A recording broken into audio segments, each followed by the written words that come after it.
बिस्मिल्लाहिर्रहमानिर्रहीम अस्सलामुअलैकुम students, this is Atif Ahmad, your physics teacher. प्यारे बच्चों, आज की इस वीडियो में हम डिस्कस करने जा रहे हैं स्ट्रेस स्ट्रेन कर्व। आज का हमारा टॉपिक एग्ज़ाम के पॉइंट ऑफ व्यू से बहुत ही इम्पोर्टेंट है, क्योंकि इस टॉपिक में से शॉर्ट क्वेश्चंस, कंसेप्चुअल क्वेश्चंस और एमसीक्यूज़ आपके एग्ज़ाम में दिए जा सकते हैं। इसके अलावा ये topic as a long question भी पेपर में दिया जा सकता है। एज अ लॉन्ग ये बहुत ज़्यादा इंपॉर्टेंट तो नहीं है, बट एग्जाम में दिया जा सकता है, तो आपने इसे बहुत अच्छे तरीके से अंडरस्टैंड करना है। मैं आपको बिल्कुल आसान और सिंपल तरीके से समझाऊंगा, एक एक चीज़ की लॉजिक रीज़न बताऊंगा, ताकि आपके माइंड में कोई कन्फ्यूजन बाकी ना रहे। इसके अलावा इस लेक्चर के short notes in the form of screenshot आपको प्रोवाइड करूंगा, जिससे आपको दो फायदे होंगे। पहला फ़ायदा ये कि आपको ये पता चल जाएगा कि इस टॉपिक को एज अ लॉन्ग क्वेश्चन आपने पेपर में कैसे प्रेजेंट करना है कि आपको मैक्सिमम मार्क्स मिल सके। ठीक है। दूसरा फ़ायदा आपको ये होगा कि बुक में दी गए लंबे से पैराग्राफ की बजाय आपको यहाँ पे हेडिंग्स मिल गई हैं, आप आसानी से इसे याद भी कर सकते हैं। ठीक है बच्चों, तो चलिए जी स्टार्ट करते हैं। और इसको प्रॉपरली अंडरस्टैंड करने से पहले ना आपको ट्रू कॉन्सेप्ट पता होना चाहिए स्ट्रेस का। ठीक है, और स्ट्रेस और स्ट्रेन का जो रिलेशन है ना, वो भी सही से पता होना चाहिए, तभी आप इसको अच्छे तरीके से अंडरस्टैंड कर पाएंगे। ठीक है बच्चों, तो चलिए जी स्टार्ट करते हैं। और सबसे पहले बात कर लेते हैं स्ट्रेस के बारे में, और उसका स्ट्रेन के साथ क्या रिलेशन है उसको ज़रा डिस्कस कर लेते हैं। ठीक है बच्चों, तो ये हम वैसे पहले भी डिस्कस कर चुके हैं, एक बार फिर से मैं आपको रिवाइज करा देता हूँ जल्दी से। हमारे पास एक सॉलिड ऑब्जेक्ट है, ठीक है, और हम क्या करते हैं जी, इसके ऊपर फोर्स अप्लाई करते हैं इस डायरेक्शन में, ये हमारी अप्लाइड फोर्स है। ठीक है, और उससे क्या होगा कि इसके अंदर ना डिफॉर्मेशन प्रोड्यूस हो जाएगी, एक्सटेंशन प्रोड्यूस हो जाएगी, हम ये भी कह सकते हैं जी स्ट्रेन प्रोड्यूस होगी। ठीक है, तो अब सॉलिड के पार्टिकल जो है ना, वो यहाँ से यहाँ शिफ्ट हो गए। मैं यहाँ बना देता हूँ कुछ पार्टिकल्स, एटम्स कह लीजिए, आयंस कह लीजिए, मॉलिक्यूल्स कह लीजिए। ठीक है, वो यहाँ से यहाँ शिफ्ट हो गए। अब ये वापस जाने की कोशिश करते हैं इस तरफ को, तो इधर को ये एक फोर्स लगाते हैं, तो ये सब मिलके ना एक फोर्स अप्लाई करेंगे इस डायरेक्शन में। ये जो फोर्स अप्लाई की है ना सॉलिड के पार्टिकल्स ने वापस जाने के लिए, ये और ये अप्लाइड फोर्स तो दोनों इक्वल एंड अपोजिट होती है। ये इंटरनल फोर्स जो पर यूनिट एरिया है, इसको हम स्ट्रेस कहते हैं, जो सॉलिड के पार्टिकल्स वापस जाने के लिए अप्लाई कर रहे हैं, internal force per unit area, इसको हम क्या बोलते हैं, स्ट्रेस कहते हैं। याद रख लो, इस बात को भूलना नहीं है। ठीक है, नंबर 2 पॉइंट जो गौर करने वाली बात है वो ये है कि यहाँ पे हमने पहले इसके ऊपर फोर्स अप्लाई करके इसमें लाई स्ट्रेन। ठीक है, यानी चेंज इन लेंथ लाया with respect to original length. अब जो इसमें स्ट्रेन आई है, उस स्ट्रेन की वजह से इसमें स्ट्रेस आएगी, क्योंकि स्ट्रेस क्या है, internal force per unit area. आपने इस बॉडी को डीफॉर्म किया, तब उसके पार्टिकल वापस जाने के लिए रिवर्स डायरेक्शन में फोर्स लगा रहे हैं पर यूनिट एरिया, और तभी स्ट्रेस जनरेट हो रही है। तो याद रखें कि यहाँ पे हमारे पास जो स्ट्रेन है ना, स्ट्रेन वो प्रोड्यूस कर रही है किसे, स्ट्रेस को। ठीक है, और ये सबसे अहम पॉइंट है जो कि आपको हेल्प करेगा इस ग्राफ को अंडरस्टैंड करने में। स्ट्रेन से स्ट्रेस आ रही है, क्लियर? ओके जी, अब हम बढ़ते हैं जी अपने मेन टॉपिक की तरफ, और पहले ये ज़रा जान लेते हैं कि ये स्ट्रेस स्ट्रेन कर्व क्या है, हम इसे यहाँ पे क्यों डिस्कस कर रहे हैं। हर चीज़ का कोई ना कोई मकसद होता है ना, हम यहाँ पे इसको क्यों डिस्कस कर रहे हैं। प्यारे बच्चों, ये जो कुछ मटेरियल्स होते हैं ना, जब उनके बारे में आप कुछ प्रॉपर्टीज जानना चाहते हैं कि ये मटेरियल कितनी फोर्स को बर्दाश्त कर सकता है, और कितनी फोर्स के बाद ये मटेरियल टूट जाएगा, ठीक है, और कितनी फोर्स अप्लाई करने के बाद ये बेंड हो जाएगा, ये सब चीज़ें अगर आप किसी मटेरियल के बारे में जानना चाहते हो, ठीक है, तो फिर आपने उसके जो स्ट्रेस और स्ट्रेन है उसके दरम्यान रिलेशन को स्टडी करना है। ठीक है, तो यहाँ पर बेसिकली जो स्ट्रेस और स्ट्रेन कर्व है ना, ये स्ट्रेस और स्ट्रेन के दरम्यान एक ग्राफ है। उस ग्राफ को अंडरस्टैंड करके आप उस मटेरियल की जो फिजिकल प्रॉपर्टीज़ हैं उनके बारे में जान सकते हो कि ये मटेरियल कैसे बिहेव करेगा जब इसके ऊपर फोर्स अप्लाई की जाएगी, कब जाके ये बेंड होगा, कितनी फोर्स के बाद ये ब्रेक हो जाएगा, ये सब चीज़ें आपको पता चलती हैं। ठीक है, तो यहां पर मैंने मेंशन किया भी है थोड़ा सा इसके बारे में। In order to study behaviour of a material under stress we use tensile test with the help of a machine which strain material at a fixed linear rate and record the stress। अब यहाँ पे वो बता रहा है कि भाई आपने मटेरियल की प्रॉपर्टीज़ को स्टडी करना है तो आप बेसिकली उसके स्ट्रेस स्ट्रेन कर्व को डिस्कस करते हो, ठीक है, जिससे आपको उसकी प्रॉपर्टीज़ का पता चलता है। और ऐसा करने के लिए आप एक मशीन का इस्तेमाल करते हो, ठीक है। कुछ मटेरियल तो हमारे पास होते हैं मतलब कि जिनको ईजिली आप डिफॉर्म कर सकते हो, ठीक है, लेकिन कुछ मटेरियल ऐसे होते हैं जिनको आप इजीली डिफॉर्म नहीं कर सकते, उनकी शेप में आसानी से चेंज नहीं लेके आ सकते। लाइक मेरे पास मैं कोई भी बिल्डिंग बना रहा हूँ और मैं जो उसमें सरिया इस्तेमाल कर रहा हूँ या मैं स्टील इस्तेमाल कर रहा हूँ, मैंने उसकी जो है वो प्रॉपर्टीज़ को चेक करना है, तो मैं उस पर कैसे हाथ से स्ट्रेस लगा के बताओ मैं उसमें स्ट्रेन प्रोड्यूस कर सकता हूँ या फोर्स लगा के स्ट्रेन प्रोड्यूस कर सकता हूँ? नहीं कर सकता। तो फिर उसके लिए मुझे मशीन की ज़रूरत होती है, ठीक है। उस मशीन में उस मटेरियल का एक टेस्ट किया जाता है जिस टेस्ट का नाम होता है टेंसाइल टेस्ट। टेंसाइल टेस्ट इसको इसलिए कहते हैं क्योंकि हमने पढ़ा था टेंसाइल स्ट्रेन के बारे में कि अगर एक ऑब्जेक्ट के ऊपर आप जो है वो फोर्स लगाते हैं सॉलिड ऑब्जेक्ट के ऊपर और उसकी लेंथ में आप इंक्रीज लेके आने की कोशिश कर रहे हैं, ठीक है, लेंथ में इंक्रीज लाते हैं, तो ये जो स्ट्रेस आप उसके ऊपर अप्लाई कर रहे हैं, ठीक है, इसको टेंसाइल स्ट्रेस कहते हैं, ठीक है। तो ये मशीन जो है वो हमारे पास इसको इस तरह से रॉड को ऊपर से नीचे से सरिये को ग्रिप कर लेगी, ठीक है, और यूं खींचेगी, इस तरह स्ट्रेच करेगी, इसमें स्ट्रेन प्रोड्यूस करेगी, फिर उस स्ट्रेन के नतीजे में इसमें स्ट्रेस आएगी और साथ में कंप्यूटर लगा होता है, वो स्ट्रेस और स्ट्रेन के दरमियान ग्राफ बना के ना इस तरह का आपको शो करेगा, जिससे आप उस मटेरियल की प्रॉपर्टीज के बारे में जान पाओगे। समझ गए हो?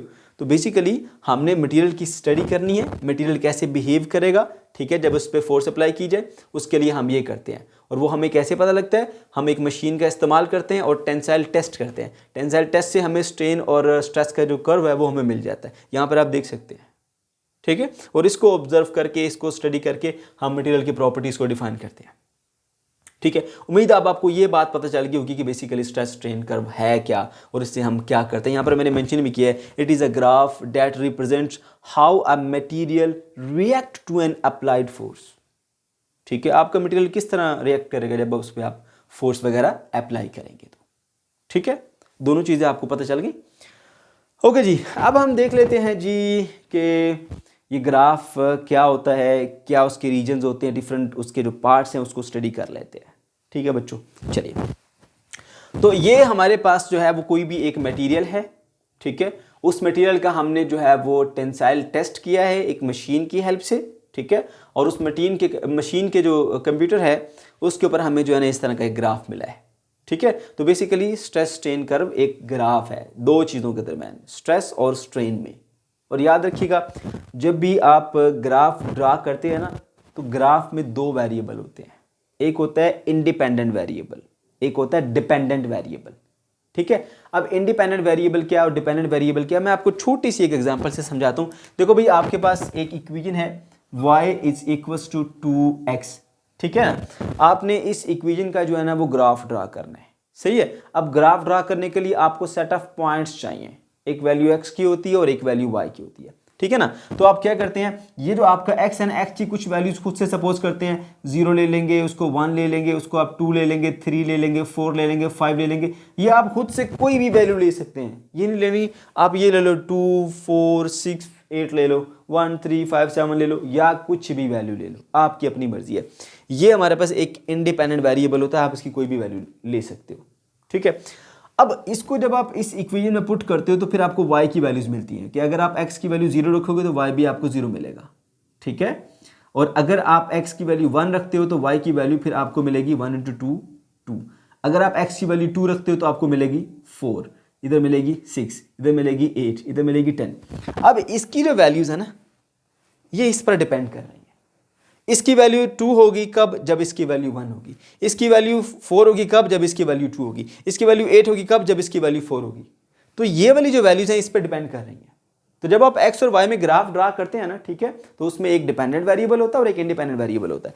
जो इंडिपेंडेंट होता है उसको x एक्सिस के ऊपर ड्रा किया जाता है और जो डिपेंडेंट होता है उसको y एक्सिस के ऊपर ड्रा किया जाता है। तो यहां पर भी आप देख सकते हैं कि इधर हमने अलोंग द x एक्सिस जो है वो स्ट्रेन को रखा, जो कि हमारा इंडिपेंडेंट वेरिएबल है, ठीक है, और ये हमने along the y axis stress को रखा, जो कि हमारा डिपेंडेंट वेरिएबल है, सही है। यानी स्ट्रेन जो है, स्ट्रेन से स्ट्रेस प्रोड्यूस हो रही है।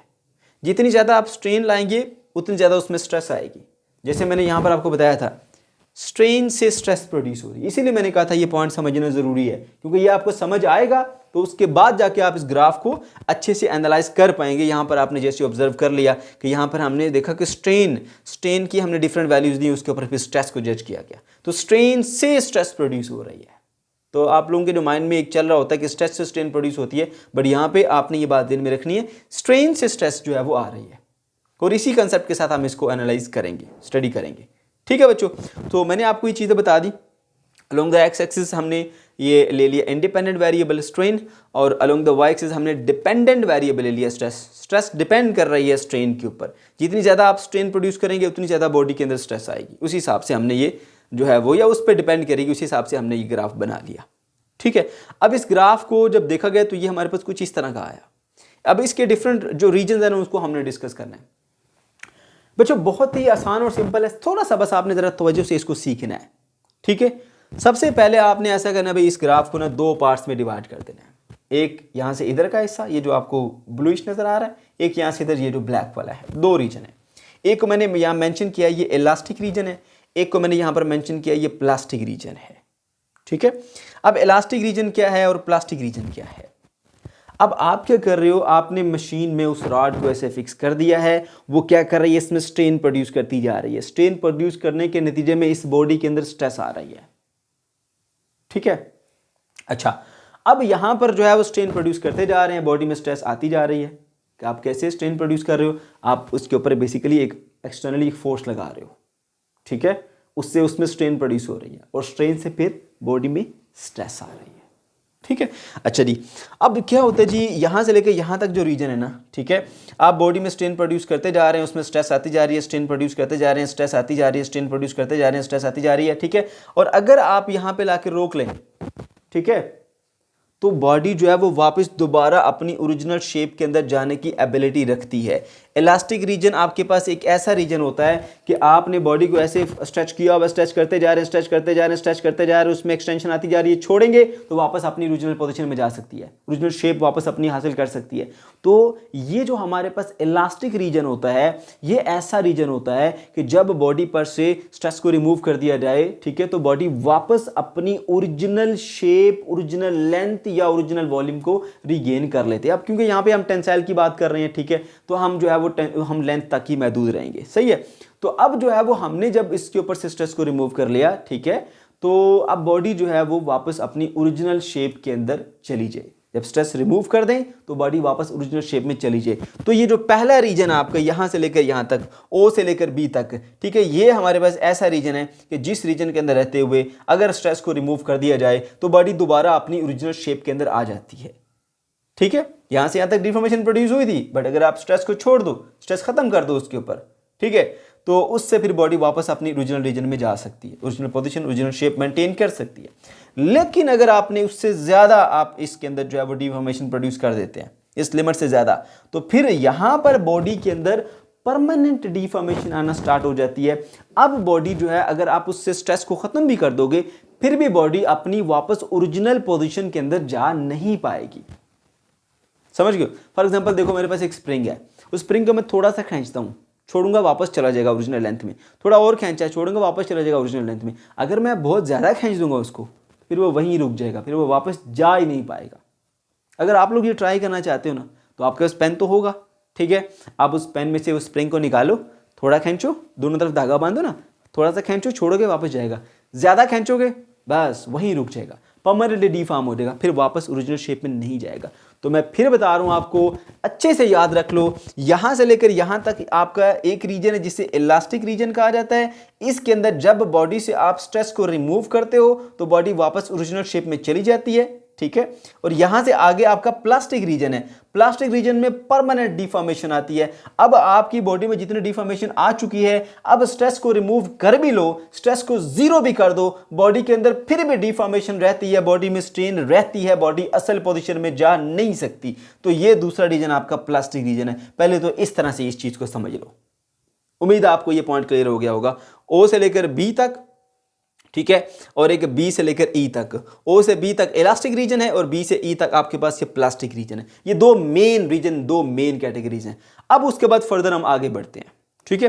फिर आप जो इलास्टिक रीजन है ना, इसमें भी दो पार्ट्स हैं, एक ओ से लेकर ए तक पार्ट है और एक ए से लेकर बी तक पार्ट है। इनको ज़रा मैं समझाता हूँ। ये ओ से लेकर ए पार्ट जो है ये कौन सा है और ए से लेकर बी तक ये कौन सा पार्ट है। प्यारे बच्चों, ओ से लेकर ए तक हमारे पास एक ऐसा पार्ट है जिसमें स्ट्रेन और स्ट्रेस के दरमियान एक डायरेक्ट रिलेशन पाया जाता है। डायरेक्ट रिलेशन पाया जाता है, ठीक है। अब डायरेक्ट रिलेशन क्या है, पहले ज़रा इसको सही से समझ लो, क्योंकि हमारे जहन में ये बात होती है कि अगर एक चीज़ के बढ़ने से दूसरी चीज़ बढ़ रही है, ठीक है, तो भाई इनमें डायरेक्ट रिलेशन है, ठीक है। बट ये नामुकम्मल बात है।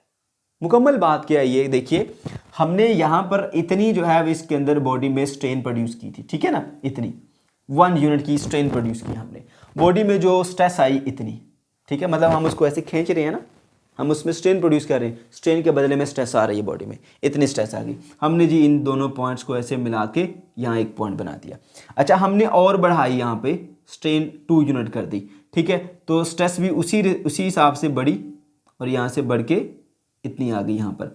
अब हमने जो है वो फर्दर 3 यूनिट की हमने प्रोड्यूस कर दी इसके अंदर स्ट्रेन, और स्ट्रेस भी उसी हिसाब से बढ़ी और यहाँ पर ही आ गई। अब इन सब पॉइंट्स को मैं ऐसे मिलाऊंगा तो मेरे पास एक स्ट्रेट लाइन मिलेगी।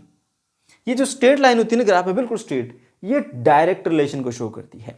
अब यहाँ पर देखिए, एक चीज़ के बढ़ने से दूसरी चीज़ बढ़ रही है, बात ठीक है, लेकिन एक बात नोट करो कि यहाँ पर आप फर्ज कर लें, ये हमारे पास है जी 5, ये है बेसिकली स्ट्रेस है ना, स्ट्रेस का यूनिट होता है हमारे पास पास्कल, ठीक है। ये 5 पास्कल, ये 10 पास्कल और ये कितना है 15 पास्कल है। आपने 1 यूनिट की स्ट्रेन प्रोड्यूस की जिससे बॉडी में 5 पास्कल की स्ट्रेस आई, ठीक है। फिर आपने बॉडी में 1 यूनिट और बढ़ाया तो 5 पास्कल ही और बढ़ी, 5 से 10 पे गई। आपने 1 यूनिट स्ट्रेन और बढ़ाई तो 5 पास्कल और इंक्रीज आया 10 से 15 में। अब इंक्रीज भी आ रहा है, लेकिन याद रखना ये लीनियर इंक्रीज है, एक जैसा इंक्रीज है, ये है डायरेक्ट रिलेशन। अब अगर ऐसा हो जाए कि मैं यहाँ पर 4 यूनिट की स्ट्रेन बढ़ाऊं और यहाँ पर जो हमारे पास स्ट्रेस आए वो 15 की बजाय 20 की बजाय अगर हमारे पास यहाँ पे आ जाए 18 ऐसे, तो आपका ये स्ट्रेट लाइन डिस्टर्ब हो जाएगा और कर्व में कन्वर्ट हो जाएगा, यहां से ऐसे बेंड होगी। देखिए, अब भी स्ट्रेन को बढ़ाया, स्ट्रेस तो बढ़ी है, लेकिन उस रेशियो से नहीं बढ़ी जिस रेशियो से पहले बढ़ रही थी। पहले हर बार 1 यूनिट बढ़ाने से 5 पास्कल इंक्रीज आ रहा था। अब की बात 3 से 4 पे गए, 1 यूनिट बढ़ाया हमने, लेकिन हमारे पास जो स्ट्रेस है ना वो उतनी नहीं बढ़ी, कम बढ़ी है। अब हमारे पास यहां पे डायरेक्ट रिलेशन खत्म हो चुका, बस यहां तक था, इससे आगे नहीं है। उम्मीद है ये पॉइंट आपको समझ में आ गया होगा। तो ये जो पहला रीजन है ना, ओ से लेकर ए तक, ये रीजन हमारे पास एक ऐसा रीजन है जिसके अंदर स्ट्रेस और स्ट्रेन के दरमियान एक कांस्टेंट रेशियो पाई जाती है। स्ट्रेस और स्ट्रेन के दरमियान एक जो है वो डायरेक्ट रिलेशन पाया जाता है, यानी ये सिंपली हुक्स लॉ को फॉलो करता, हुक्स लॉ को ओबे करता है। बात समझ गए? तो ओ से लेकर ए तक रीजन जो है, इस रीजन का मैंने एक नाम दिया है, वो रीजन है जी हमारे पास प्रोपोर्शनल इलास्टिक रीजन।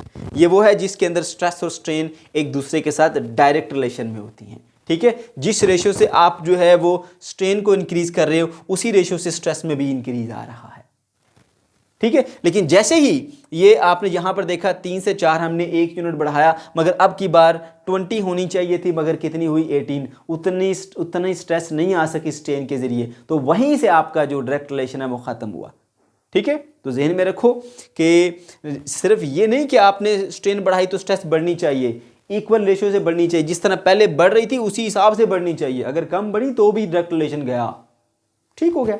तो ये जो हमारा रीजन है ओ से लेकर ए तक, इसके अंदर जो है वो स्ट्रेस और स्ट्रेन में एक डायरेक्ट रिलेशन रहता है, ठीक है। जिस रेशियो से आप जो है वो स्ट्रेन को इंक्रीज करते हैं, उसी रेशियो से फिर स्ट्रेस में भी इंक्रीज आपको देखने को मिलता है। इसको हम प्रोपोर्शनल इलास्टिक रीजन कहते हैं, इसके नाम से जाहिर है, ठीक है। और आपने आप पेपर में इसको कैसे लिखना है साथ में वो भी बताता हूँ।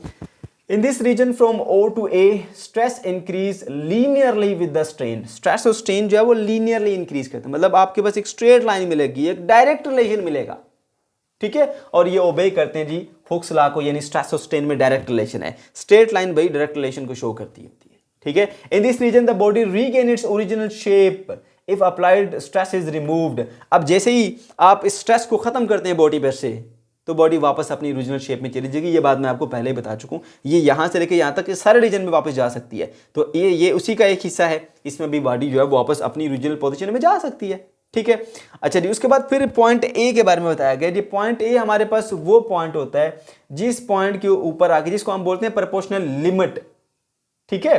Point A is called the proportional limit corresponding to a stress and it is greatest stress which a material can endure without losing straight line proportionality between stress and strain. यानी ये वो पॉइंट होता है जिस point के ऊपर आके एक मैक्सिमम स्ट्रेस बर्दाश्त कर सकता है मटेरियल, कि उसमें स्ट्रेस और स्ट्रेन के दरमियान एक प्रोपोर्शनलिटी रहे, यानी एक कांस्टेंट रेशियो रहे, यानी डायरेक्ट प्रोपोर्शनल वाला जो रिलेशन है वो कायम रहे। ए पॉइंट वो पॉइंट है जिस पॉइंट पर आपका स्ट्रेस और स्ट्रेन के दरमियान जो एक जो डायरेक्ट रिलेशन है या जो कांस्टेंट रेशियो है वो पाई जाती है, उसके बाद फिर ये ख़त्म हो जाएगी, ठीक है। तो इस पॉइंट का नाम है जी हमारे पास प्रोपोर्शनल लिमिट। अच्छा जी, उम्मीद है आपको ये पॉइंट जो है वो समझ में आ गया होगा। अच्छा, उसके बाद फिर आपका इसी इलास्टिक रीजन में एक और पार्ट भी है, ए से लेकर बी तक। अब ए से लेकर बी तक, जैसे मैंने आपको यहाँ पर बताया कि यहाँ स्ट्रेन को इंक्रीज करने से स्ट्रेस इंक्रीज तो हो रही है, मगर उतनी इंक्रीज नहीं हो रही जितनी पहले इंक्रीज हो रही थी, कि हर बार 1 यूनिट पे 5 पास्कल इंक्रीज हो रही थी, हर बार 1 यूनिट पे 5 पास्कल, हर बार 1 यूनिट पे 5 पास्कल। अब हमने जो है वो स्ट्रेन इंक्रीज की है, बट स्ट्रेस 5 पास्कल नहीं आई, बल्कि यहाँ पर 3 पास्कल आपको नजर आ रही है, ठीक है। तो अब स्ट्रेस बढ़ाने से स्ट्रेन बढ़ रही है, बट उतनी नहीं बढ़ रही। तो अब जो है वो यहाँ पर जो प्रोपोर्शनैलिटी है, जो एक कांस्टेंट रेशियो थी स्ट्रेस और स्ट्रेन के दरम्यान में, वो खत्म हो चुकी है। समझ गए? तो अब आपने देखा यहाँ पर कि आप यहाँ से लेकर यहाँ तक इतनी स्ट्रेन प्रोड्यूस कर रहे हो, बट स्ट्रेस उसके मुकाबले में बहुत ही कम प्रोड्यूस हो रही है। ठीक हो गया? तो इनके दरम्यान जो एक डायरेक्ट रिलेशन था वो खत्म हो गया। बस ये है कि भाई स्ट्रेस बढ़ाने से स्ट्रेन बढ़ रही है। अब हमने इस रीजन को यहाँ तक बाउंड क्यों किया? क्योंकि यहाँ तक अभी भी बॉडी के अंदर ये एबिलिटी मौजूद है कि वो वापस अपनी ओरिजिनल पोजीशन में जा सकती है अगर आप स्ट्रेस को खत्म कर दो। ठीक है, तो यहाँ तक जो है ना वो पॉइंट, जो बी पॉइंट है, इसको यील्ड पॉइंट भी कहा जाता है। ठीक है, और इस पॉइंट को हम जो है वो ओ से लेकर जो बी तक रीजन है, इसको हम इलास्टिक लिमिट का रीजन भी कह सकते हैं। ठीक है, और ये हमारे पास बी पॉइंट के ऊपर जो है वो इलास्टिक लिमिट होती है। अब इसको पेपर में कैसे लिखना है?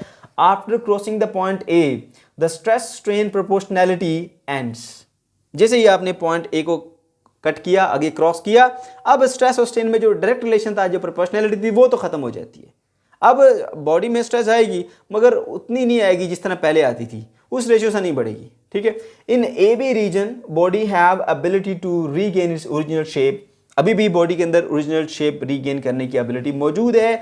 सो the body will regain original shape in this region of O to B called elastic region। इसका नाम क्या है? elastic region।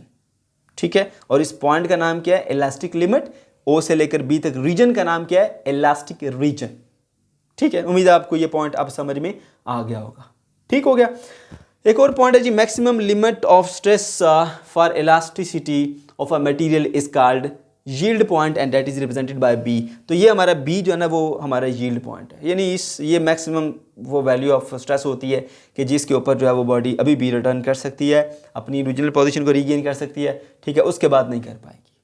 ठीक है, फिर नेक्स्ट रीजन हमारे पास जो है वो यहाँ से लेकर यहाँ तक आता है, बी से लेकर ई तक। मैंने पहले बता दिया, यहाँ से प्लास्टिक डिफॉर्मेशन स्टार्ट हो जाती है, यानी बॉडी के अंदर परमानेंट डिफॉर्मेशन। आपने ऐसे क्लिपर में उसको फिट किया हुआ, खींचते जा रहे हैं, इसमें स्ट्रेन प्रोड्यूस करते जा रहे हैं। ठीक है, तो अब एक ख़ास लिमिट पहुंच चुकी है कि इससे ज़्यादा अगर आप बॉडी में स्ट्रेन प्रोड्यूस करेंगे तो फिर बॉडी वापस उस ओरिजिनल शेप में नहीं जा पाएगी। जैसे आपके पास एक स्केल है, आप स्केल को, आयरन का बना हुआ स्केल को थोड़ा बेंड करते हैं, छोड़ दें, सीधा हो जाएगा, थोड़ा और बेंड करें, छोड़ेंगे, सीधा हो जाएगा। लेकिन अगर आपने इसको बिल्कुल ऐसे बेंड कर दिया, इस तरह से यू शेप में बंद कर दिया, उसके बाद आप छोड़ेंगे बिना, तो वापस ओरिजिनल शेप में नहीं जा पाएगा। उसके अंदर परमानेंट डिफॉर्मेशन आ चुकी है, जिसे प्लास्टिक डिफॉर्मेशन कहते हैं। ठीक है, तो ये हमारे पास जो है वो बेसिकली प्लास्टिक डिफॉर्मेशन का रीजन होता है। ठीक है, अब जब आप फर्दर जो है वो उस बॉडी के अंदर स्ट्रेन प्रोड्यूस करते हो और उसकी लेंथ को बढ़ाते हो, ठीक है, तो अब उसके अंदर परमानेंटली डिफॉर्मेशन आना स्टार्ट हो गई है। अब वो वापस अपनी ओरिजिनल लेंथ में नहीं जा पाएगा, अब उसमें परमानेंट डिफॉर्मेशन आना स्टार्ट हो चुकी है। ठीक है, अच्छा जी, तो अब इसको पेपर में कैसे लिखेंगे आप बताएंगे? The region from point B to point E is plastic region. बता दिया, बी से ई तक प्लास्टिक रीजन है। In this region the body deform permanently and does not gain original shape after removing the stress. Stress को हटाने के बाद भी अब बॉडी ओरिजिनल शेप में नहीं जाएगी। ठीक हो गया?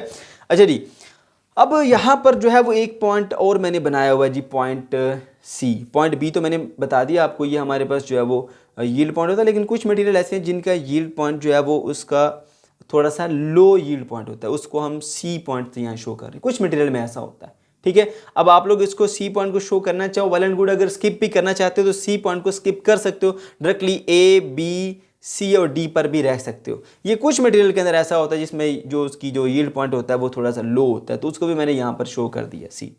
अच्छा जी, अब ये भी यील्ड पॉइंट है, ये भी यील्ड पॉइंट, ये थोड़ा हायर यील्ड पॉइंट है, ये थोड़ा लोअर यील्ड पॉइंट है। कुछ मटेरियल बी पॉइंट पे आके मतलब उनका यील्ड पॉइंट पहुंच जाता है, कुछ जो है वो थोड़ा सा उनका लोअर होता है, वो सी पे आके यील्ड पॉइंट आता है उनका। अच्छा, अब आगे जो है वो फिर बी से डी तक या सी से डी तक, ये एक ही चीज़ समझें आप, बी से डी तक या सी से डी तक, ये एक रीजन है। अब आपके पास दो रीजन है, या आप उसको बी से लेकर डी तक कंसिडर कर लें, या आप उसको सी से लेकर डी तक कंसिडर कर लें। इस रीजन के अंदर जो है वो हम जब स्ट्रेन को इंक्रीज करते हैं, बॉडी में कुछ स्ट्रेस रहती है, ठीक है। फिर एक पॉइंट आता है डी।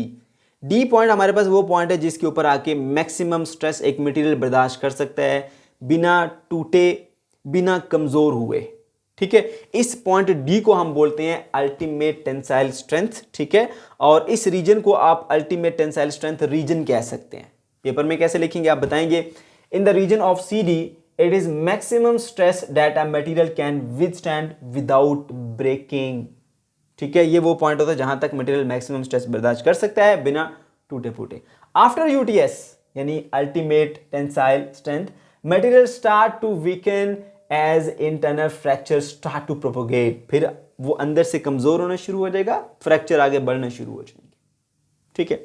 उसके बाद फिर नेक्स्ट एक रीजन आता है जी, डी से लेकर ई तक, चाहो तो उसको नाम दे दो फ्रैक्चर रीजन का, ठीक है। अब इस रीजन में क्या होता है, फर्दर आप जो है वो बॉडी में स्ट्रेन प्रोड्यूस करते हैं, ठीक है। फिर क्या होता है, बॉडी की जो है ना वो उसमें कमजोरी आना शुरू हो जाती है, बॉडी कमजोर होना शुरू हो जाती है, उसमें फ्रैक्चर जो है वो आगे बढ़ना शुरू हो जाते हैं, ठीक है। और अल्टीमेटली बॉडी जो है वो ई पॉइंट के ऊपर आके ब्रेक हो जाती है, ठीक है। कैसे लिखेंगे इसको, after UTS material undergoes necking. ये जो इसका टूटना ना, ये जो पॉइंट ई है, इसको नेकिंग पॉइंट कहा जाता है। Necking, it's cross sectional area will decrease, इसका क्रॉस सेक्शनल एरिया कम होना शुरू हो जाएगा, ठीक है। और मटेरियल जो है वो फाइनली ई पॉइंट के ऊपर आकर ब्रेक हो जाएगा। कैसे, मैं बताता हूँ। देखो भाई, हमारे पास ये मटेरियल जो है वो कुछ इस तरह से था, ऐसे। अब इस मशीन ने इसको ऊपर से ग्रिप किया हुआ था और नीचे से ग्रिप किया हुआ था, और इसको जो है वो स्ट्रेच कर रही थी, ठीक है। अब ऐसा ऐसा क्या होगा कि ये मटेरियल सेंटर से जो है ना, इसका जो डायमीटर है वो कम होना शुरू हो जाएगा, ऐसे ऐसे, ठीक है। सेंटर से देखें कम हो जाएगा। फिर फाइनली क्या होगा, एक टाइम आएगा कि ये बिल्कुल जो है वो इस तरह से ब्रेक हो जाएगा, ऐसे दो पार्ट्स के अंदर डिवाइड हो गया, ठीक है। ये ऊपर चला गया और ये वाला नीचे चला गया, तो ई पॉइंट के ऊपर आके इसके अंदर ब्रेकिंग हो जाती है। लेकिन उससे पहले क्या हो रहा है, इसका यहाँ पर देख सकते हैं जी, इसका एरिया जो है वो कम होता जा रहा है, ठीक है, क्रॉस सेक्शनल एरिया, और फाइनली वो ब्रेक हो जाता है। यही बातें यहाँ पर मेंशन की हुई हैं। After UTS material undergoes necking, it's cross sectional area will decrease. देख लें, क्रॉस सेक्शनल एरिया डिक्रीज हो रहा है, ठीक है। और मटेरियल जो है वो फाइनली ई पॉइंट के ऊपर आके टूट जाएगा। तो ये सारे का सारा जो है ना, इसके डिफरेंट पार्ट्स को मैंने एक्सप्लेन कर दिया, ठीक है। इस तरह से आप एक मटेरियल का जो स्ट्रेस स्ट्रेन कर्व है उसकी हेल्प से उसको देखने के बाद आप ये पता चला सकते हैं कि ये मटेरियल किस तरह से बिहेव करेगा जब इसके ऊपर फोर्स अप्लाई की जाएगी, ठीक है। अब लास्ट पॉइंट हमने डिस्कस करना है कि इस स्ट्रेस स्ट्रेन कर्व से आप मटेरियल का कैसे पता चलाओगे कि ये मटेरियल जो है वो ब्रिटल मटेरियल है या फिर डक्टाइल मटेरियल है। तो अगर आपका जो मटेरियल है वो जो आपका फर्स्ट रीजन है, ये वाला, ये इलास्टिक रीजन से प्लास्टिक रीजन में इंटर ना हो सके, उससे पहले टूट फूट का शिकार हो जाए, तो वो मटेरियल आपका ब्रिटल मटेरियल है। और अगर आपका मटेरियल जो है वो इस प्लास्टिक रीजन में इंटर हो जाए, उसमें परमानेंट डिफॉर्मेशन आ जाए, उसके स्ट्रेन से स्ट्रेस आ जाए और उसमें परमानेंट डिफॉर्मेशन आ जाए बॉडी में, और बॉडी वापस अपनी ओरिजिनल शेप को रीगेन न कर सके, तो वो फिर मटेरियल जो है वो आपका डक्टाइल मटेरियल कहलाएगा। यहाँ पर मैंने मेंशन किया है, a substance undergoes plastic deformation without breaking.